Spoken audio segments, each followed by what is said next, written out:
C'est parti! Bonjour. Alors aujourd'hui, nous allons avoir une démonstration sur la marqueterie, la technique pour faire une marqueterie. Le résultat final étant celui-ci, à peu près. Pour le premier exercice que vous allez devoir faire, si on enlève la petite feuille, ça va donner à peu près ça comme résultat final. Les grandes lignes sont, ça nous prend un plan de travail qui se trouve être la feuille 8,5-11 avec le dessin. Tout de suite, on se façonne notre fond qui peut être, pour l'exercice qu'on a besoin de faire aujourd'hui, seulement un seul et même placage. Okay? J'ai choisi aussi des placages à grains fermés. C'est beaucoup plus facile à découper qu'un placage à grains ouverts. Donc ici, c'est un placage de novice. Et j'ai encollé le haut de la feuille avec un ruban masqué pour pouvoir être capable de la soulever et de la rabaisser à volonté. J'ai ajouté également des petites marques, des traits de référence pour être capable d'être certain de mon alignement si, admettons, je perds mon ruban ou peu importe, ma feuille se froisse, et ainsi de suite. Okay? Donc, j'ai besoin de mon X-Acto, d'une feuille de papier carbone, mon plan de travail avec son fond, la pierre à affûter, pas pour tous, mais vous pouvez l'emprunter, le ruban masqué, le ruban à papier, pardon, un petit pot éponge avec de l'eau dedans et la plaque de découpage qui nous permet de protéger la pointe de notre lame pour éviter de l'endommager. Donc on travaille avec une lame qui est neuve, de préférence, on n'essaie pas de réutiliser éternellement nos vieilles lames, donc c'est toujours mieux de commencer avec une nouvelle lame. Donc le principe est le suivant. Une fois que mon montage est fait avec le fond et le plan, j'insère le papier carbone du bon côté. Il y a un côté de papier carbone, le côté foncé vers le bas. Ça n'a pas d'importance s'il est mal disposé ou bien disposé. C'est surtout important qu'il soit au bon endroit où ce que je veux tracer. Donc là, ici, la logique me recommande de commencer par la feuille qui est au centre. C'est la plus grosse pièce. Contrairement à ce que j'aurais pu faire, soit de commencer par la pièce du centre, où ce que ça aurait été beaucoup plus difficile de découper la feuille une fois que la pièce au centre aurait été faite. Donc j'essaie d'y aller avec un esprit logique. Si vous n'avez pas de solution, je peux peut-être vous aider. Il n'y a pas de règle universelle. Il faut y aller un peu avec ce qui serait plus facile à faire. Une fois que ça c'est fait, avec mon crayon de plomb, je trace le contour de ma feuille.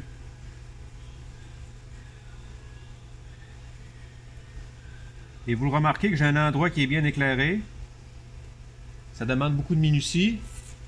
Donc on s'installe dans un environnement propre, bien éclairé.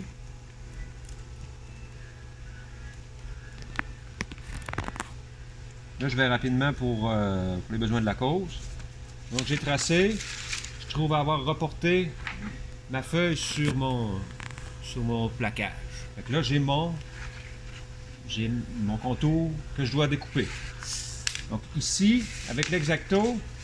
Il n'y a pas une partie du dessin, là? Oui, ici, ouais, j'ai passé tout droit ici, c'est une bonne question. Hein? Puis là, tu pourrais ta question est pourquoi tu fais le contour complet et non pas arrêter ici, commencer là pour descendre là.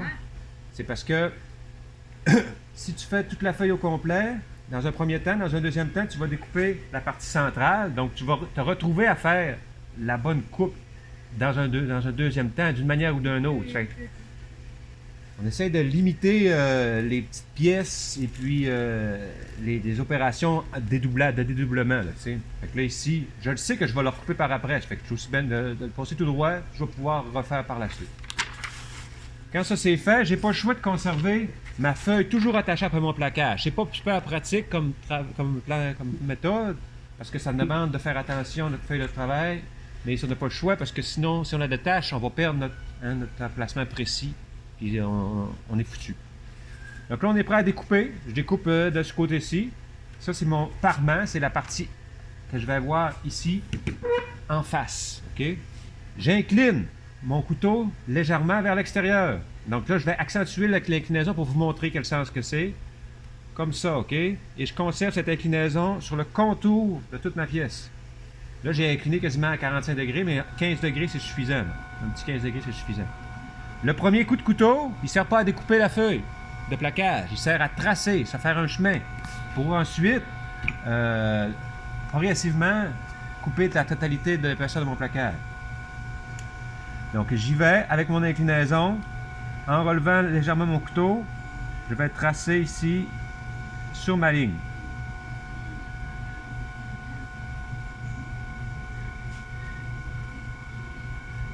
Et puis là, je n'essaierai pas de faire tout le contour en une seule et même étape. Je vais repasser à plusieurs reprises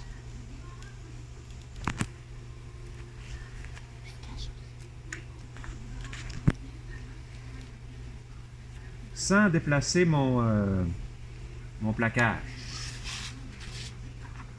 Pour retrouver mon trait que je viens de faire, hein, c'est possible de le retrouver en déplaçant mon couteau et je vais le sentir quand la lame va retrouver la coupe.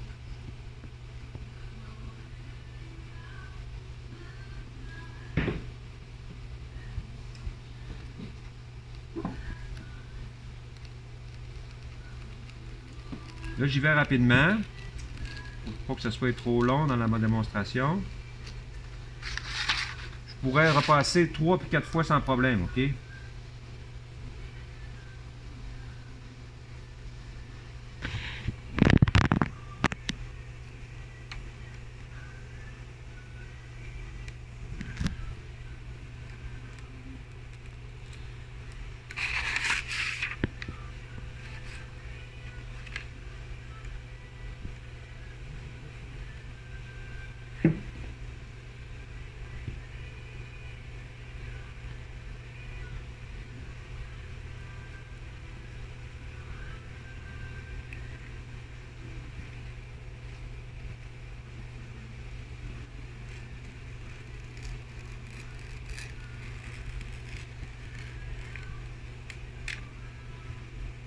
J'ai ma pièce qui se détache.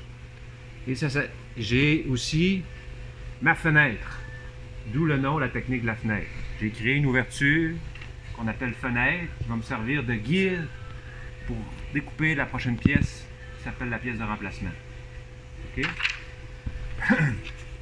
Pour la pièce de remplacement, donc j'utilise un autre type de plaquage et je vais la disposer par en dessous, tout en conservant le même... J'ai pas retourné encore mon plan de travail. OK? Là, je suis trompé.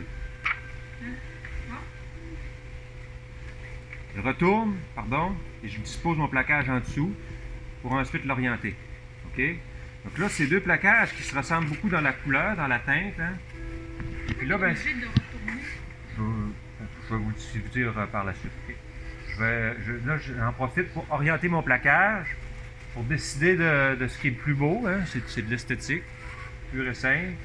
Pour représenter le plus possible ce que je veux représenter, soit une feuille, en l'occurrence. Donc, vous comprenez que si j'oriente la feuille, les lignes vers le haut, ça va ressembler beaucoup plus à une feuille que si je l'oriente de gauche à droite. Hein, ça représente un peu les nervures naturelles de la feuille. Donc, quand je vous dis d'utiliser les propriétés naturelles du fil de plaquage afin de représenter ce qu'on veut faire, c'est ça. Ça pourrait être un autre plaquage aussi. J'aurais pu choisir un noyer,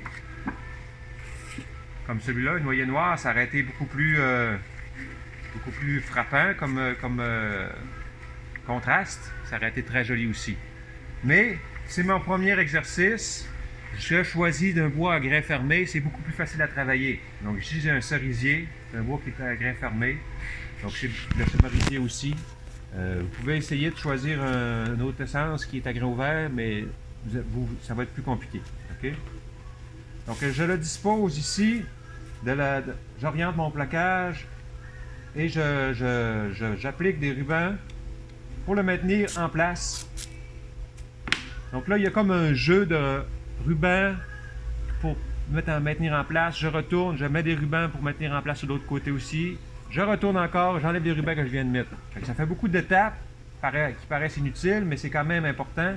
Parce que si j'essaie tout de suite de mettre mon ruban ici, à l'endos, tout ça, c'est dans le but de découper ma pièce sans qu'elle bouge, ben ça pourrait arriver que je la dispose un petit peu, hein, un petit peu dans une mauvaise orientation ou que j'oublie une partie de l'ouverture. Parce que de ce côté-là, je ne vois pas mon ouverture. Donc, je prends la peine de mettre un ruban temporairement ici pour pouvoir le maintenir temporairement. Et de l'autre côté, là, c'est important de mettre des rubans puis qu'ils soient bien installés pour qu'ils maintiennent ma pièce le plus fermement possible. Donc là, je prends la peine d'en mettre 2. Je pourrais prendre la peine d'en mettre 4 aussi. J'appuie fort pour le maintenir en place. Je le retourne, je reviens, j'enlève celui que j'avais mis seulement temporairement. Tantôt, quand j'étais à ce côté-là, j'ai incliné mon couteau vers l'extérieur. Je retourne, donc je me retrouve à avoir mon inclinaison opposée, donc vers l'intérieur. Donc là, ici, j'accentue encore l'inclinaison pour vous montrer. Hein, je devrais toujours être incliné vers l'intérieur de ma fenêtre. Donc, on a l'angle qui va être sur le même sens. Les deux vont s'emboîter. Ça va permettre d'avoir aucun jouet. OK? Et puis là, ben, c'est ici que ce que je viens de dessiner au tableau prend toute son importance.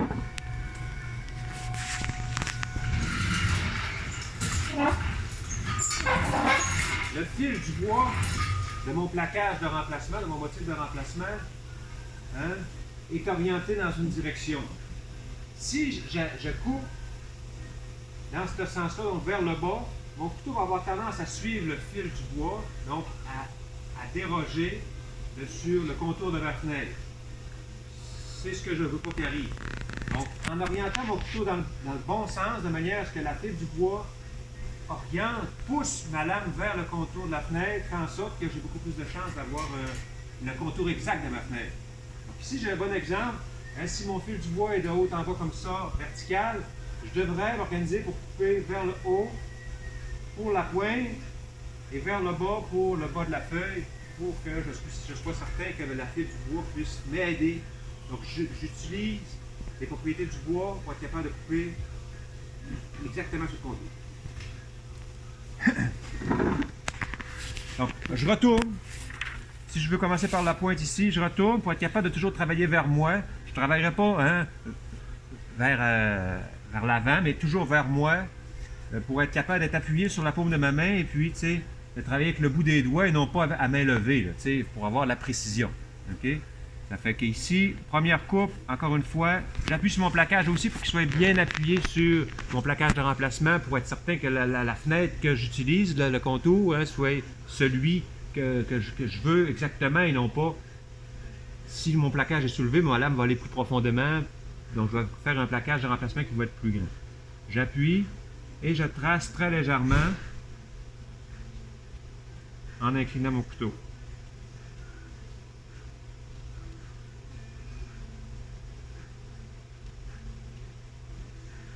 C'est pas un concours de vitesse, hein?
Je peux vérifier si j'ai totalement coupé ma pièce.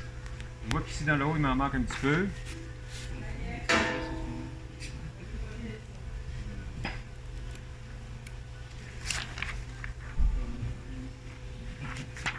Je peux enlever le ruban de ma pièce de remplacement et terminer le travail de coupe en me souciant en me souciant de la mettre du bon côté.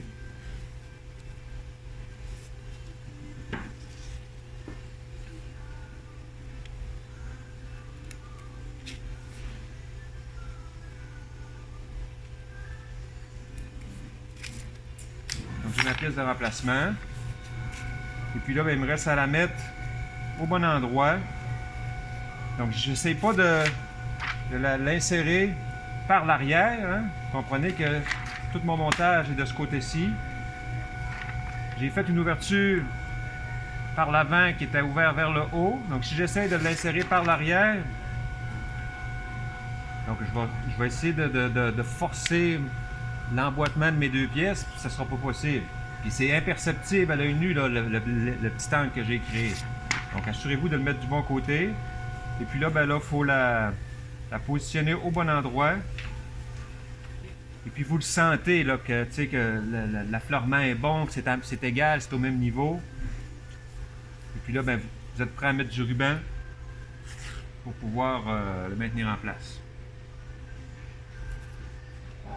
Moi, je prends des précautions sur les pointes, hein, les parties qui sont les plus fragiles.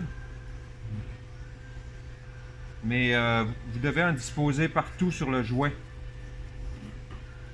pour éviter que la colle sorte, puis que ça vous cause plus de temps pour le nettoyage. Vous en disposez partout. Il ne faut pas trop mouiller le papier pour éviter qu'on perde la colle. C'est de la colle à l'eau, donc si on mouille trop, on perd une partie de la colle. Puis en même temps, on se trouve à humecter un peu trop notre plaquage, ce qui risque de le faire gondoler éventuellement. Donc ce qu'on a comme produit fini, ça se trouve être le verso, mais si vous remarquez, le joint, là, il n'y en a pas. Il est refermé partout. C'est pour ça que c'est ce qui fait la beauté de la technique. Hein, contrairement à d'autres façons de travailler où ce que vous auriez une ouverture de peut-être 1/32e de pouce sur le contour. OK? Donc vous avez un joint parfait. Là, c'est sûr, j'ai pris des plaquages qui vont vraiment bien pour le besoin de la cause. Un plaquage à grain ouvert va être plus difficile à découper. Fait qu'ainsi de suite. Là, j'irai avec la pièce de remplacement ici pour le centre de la feuille. Après ça, j'irai. Il n'y a plus d'ordre après ça. Vous pouvez y aller dans l'autre que vous voulez.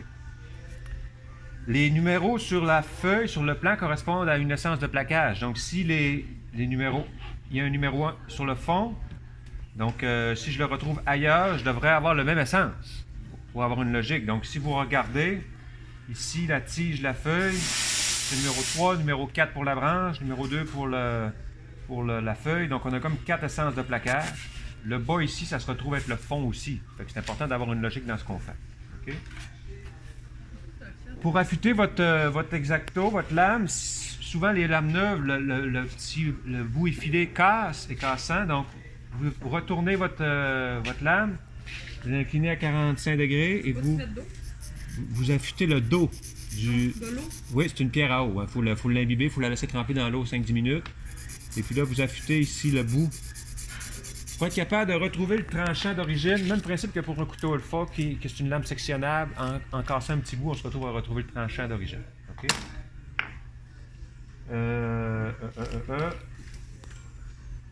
Si vous avez une pièce de fond qui est peut-être probablement cassante, vous pouvez ajouter un ruban à l'endos temporaire pour éviter qu'il soit cassant. Je l'ai mis ici sur le bois de bout. Le bois de fil est moins cassant que le bois de bout, donc s'il y a une fissure, ça va commencer dans le bout ici, puis elle va s'agrandir. Il faut éviter que ça s'endommage. Vu qu'on le manipule beaucoup, là, le fond, vous pouvez le renforcer à l'aide d'un ruban, sans problème. Vous pouvez renforcer toutes vos pièces, si vous voulez, à l'arrière. À l'avant, ce qu'on met, c'est le papier gomme, le papier, le ruban qui est en papier pour maintenir notre pièce. Donc ici, c'est juste du papier, du ruban papier qu'on doit mettre. À l'arrière, on peut mettre du ruban masking tape temporaire, mais qu'on doit enlever une fois qu'on va venir en coller sur un support, évidemment, hein, pour ne pas faire de surépaisseur, pour être certain que la colle pénètre dans le bois, puis qu'elle pénètre dans le support, puis que ça soit bien maintenu. Des questions? Non, pas pour le moment. Es-tu clair? Ouais. Madame Laurie, t'avais une question, toi? Tantôt, non? Ça Mais va t'as bien? dit tremper, mais on peut juste mettre de l'eau. Oui, je peux mettre de l'eau, mais c'est une pierre qui absorbe beaucoup d'eau. Là. Ça fait que si tu veux qu'elle reste humide ou humidifiée, il faut que tu la laisses tremper un certain temps. Donc, tout le matériel nécessaire est dans ce petit boîtier-là. Les lumières comme ça, on en a d'autres dans le magasin.